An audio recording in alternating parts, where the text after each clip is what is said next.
继续来看国民党的立委郭如君，昨接顺着诈骗相关的议题，是伫现场来播送着2段人工智慧 AI 生成的影片。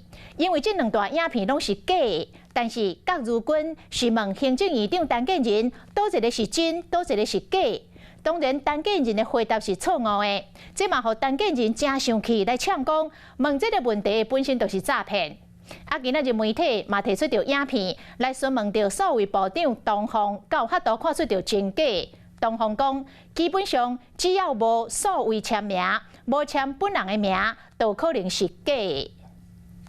行政院长以及在座的各位大家好。伫咧议场放送2段影片，请行政院长陈建仁分辨，看到底倒一个才是假，不离过。我觉得右边的好像比较像真的。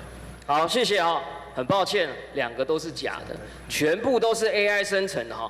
院长，我想哈，民众之所以会被诈骗，真正的原因做圈套骗我吗？部分国民党立委即阵这个议题做法，喊你互陈建仁真无欢喜。只是 AI 影片飞机调高表情，一般人都看不出来。所以部长东宏敢分得出真假？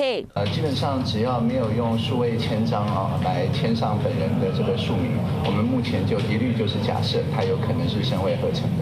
即讲互邀请参加交通委员会即阵审查电子签章法修正草案，防止诈骗，搁一摆正做焦点。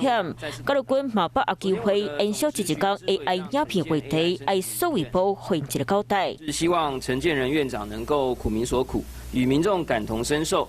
真正的诈骗集团并不会给民众一个真的假的选项。未来如果被抓到说是诈骗的话，那下架之后，同一个自然人他就没有办法再伪装其他999个名人去上广告。这是去年过来诈骗案件1.3.8万件，电子签章法通过，电子文件会当用数学演算法方式，用签署人识别的金属时来解加密，叫做电子签章。国民党成功防治诈骗案，东宏有信心。风险卖场来讲，在电商这边透过我们导入银码技术等等，在高风险卖场最近5个月已经归零了。毕竟数位部过去的行为做不好，党内就传出爱东宏落台。